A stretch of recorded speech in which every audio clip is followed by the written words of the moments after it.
루카스 베리발렌티노에게 알맞은 홈을 찾았다. 토트넘의 레비의 대담한 행보.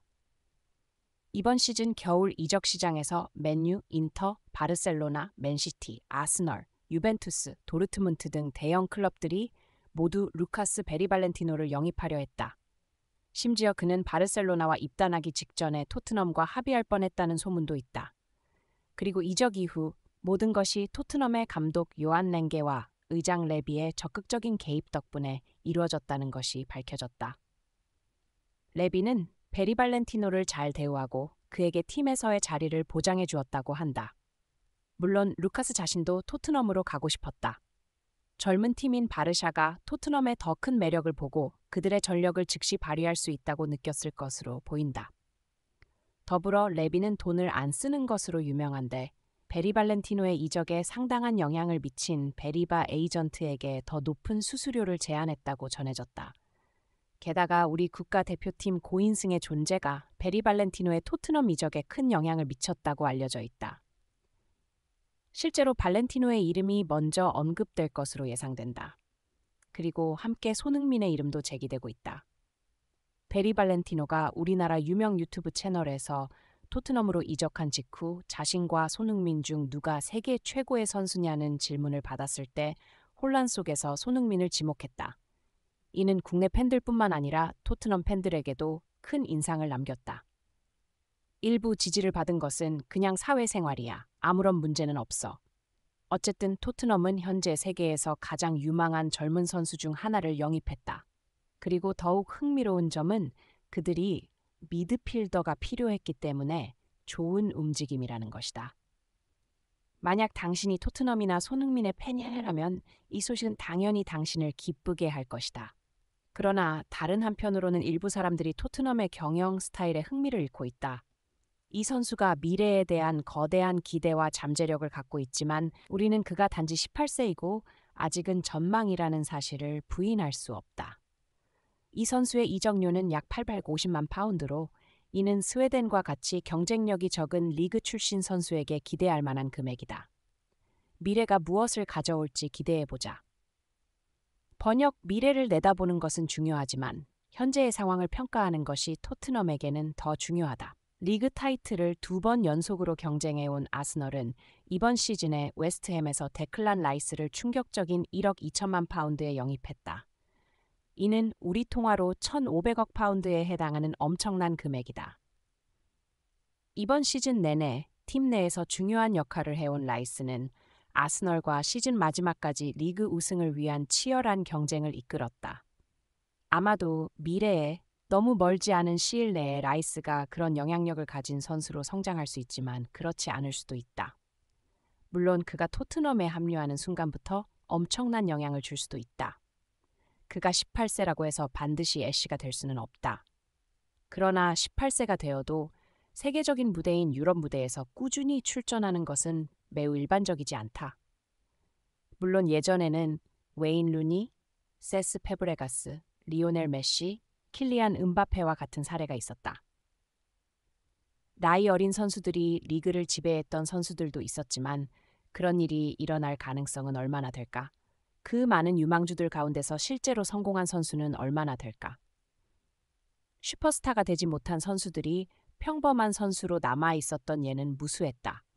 궁극적으로 현재를 현재의 기준으로 평가하는 것은 불확실한 미래 가치가 아닌 지불된 돈으로 평가하는 것이다. 아스널은 1,500억에 해당하는 선수를 영입함으로써 리그 우승을 노리는 팀이 되었다. 반면 토트넘은 그 금액의 1분 10에 해당하는 147억을 투자하며 불확실한 미래에 투자하고 있다. 이는 다니엘 레비의 한계를 생각하게 한다. 그는 2001년부터 토트넘을 이끌고 있다. 2005년에 프리미어리그로 박지성과 이영표를 이적시킨 것을 떠올려보자. 그들은 같은 해 프리미어리그로 이적했다. 나는 리그에 합류하고 있어. 알아? 박지성은 맨유로 가고 이영표는 토트넘으로 향하고 있어. 당시 토트넘의 이미지가 어떠했던가 기억나니? 맨유는 이미 최고의 팀이었기 때문에 토트넘은 비교적 열등하게 느껴졌다. 그들은 8레이 출전팀으로 보였으며 12위 근처를 맴돌았다. 그러나 레비 의장은 사실 8레이 출전팀에 적합한 훌륭한 매니저였다. 그는 베일을 레알 마드리드로 대규모 이적료로 판매함으로써 큰 부를 축했다. 또한 마이클 카릭과 같은 선수들을 맨유로 보내며 좋은 거래를 성사시키기도 했다. 물론 그 당시의 지위는 지금과는 완전히 다르다. 손흥민의 서명 이유를 분리하는 것은 어려우나 이를 좀 더 쉽게 이해하기 위해 집중해보자. 손흥민은 토트넘 입단 후 이번 시즌을 제외하고는 거의 매년 유럽 대회에 출전했다. 심지어 18-19 시즌에는 UEFA 챔피언스 리그 결승에 도달하는 경험도 했다. 2000년대에서 2010년대 초반까지 12위 근처를 맴돌던 팀에서 이러한 변화는 꽤나 큰 변화다. 레비는 유럽 챔피언십을 위한 팀의 변신에서 매우 뛰어난 기술을 가지고 있다. 사람들은 그에게 박수를 보낼 것이다. 그러나 다음 단계로 나아가려면 몇 가지가 변경돼야 한다는 것은 명백하다. 계속해서 예전 방식대로 일을 하고 토트넘을 최고로 유지하기를 기대할 수는 없다는 것을 알아야 한다. 하지만 레비는 그런 것에 찬성하지 않는다. 그는 자신의 신념과 방법을 고수하면서도 발전의 가능성을 열어두고 유망한 선수들을 성장시키기 위해 노력한다. 우리 리그에선 주목할 만한 젊은 별들을 찾아서 영입하는 것이 중요하다. 포체티노처럼 최고의 감독이 아니더라도 그보다 더 나은 계획은 없다. 그러나 최고의 클럽들은 경험이 풍부한 선수들을 영입하는 것과 함께 젊은 재능을 발굴하는 것을 균형 있게 조절하는 법을 안다. 그들은 토트넘과 같이 유망한 선수들만 영입하는 데만 초점을 맞추지 않는다. 결국 레비 의장은 그의 신념과 방법을 고수하면서도 일부 변경에 열려 있다. 그들이 그것을 하지 않는다면 그들은 그것을 볼 수 없을 것이다.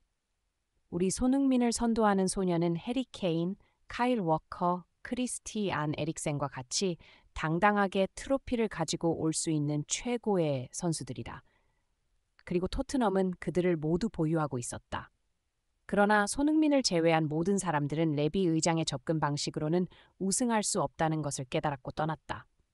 레비는 이미 전진을 놓치고 있다. 손흥민은 시간이 많지 않다. 레비가 사고방식을 바꾸지 않는 한 토트넘은 아마도 한계에 도달할 것이다.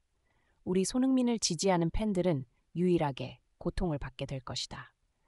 레비가 베르바토프 영입에 같은 열정과 대담함을 보였다면 아마도 다니엘 레비의 이름은 9층 관리에 대해 여전히 친숙한 것으로 남았을 것이다. 그것은 한방 구멍을 거대한 기업으로 만들었을지도 모른다. 그러나 지금까지 일어난 것을 돌이켜보면 나는 그것을 보았을 때 래퍼라고 불리는 이 사람의 한계가 여기까지라는 것을 알게 되었다. 오늘도 멋진 골이었다. 감사합니다. 다음 콘텐츠에서는 좀 더 강력한 것으로 돌아올 것이다, 여러분.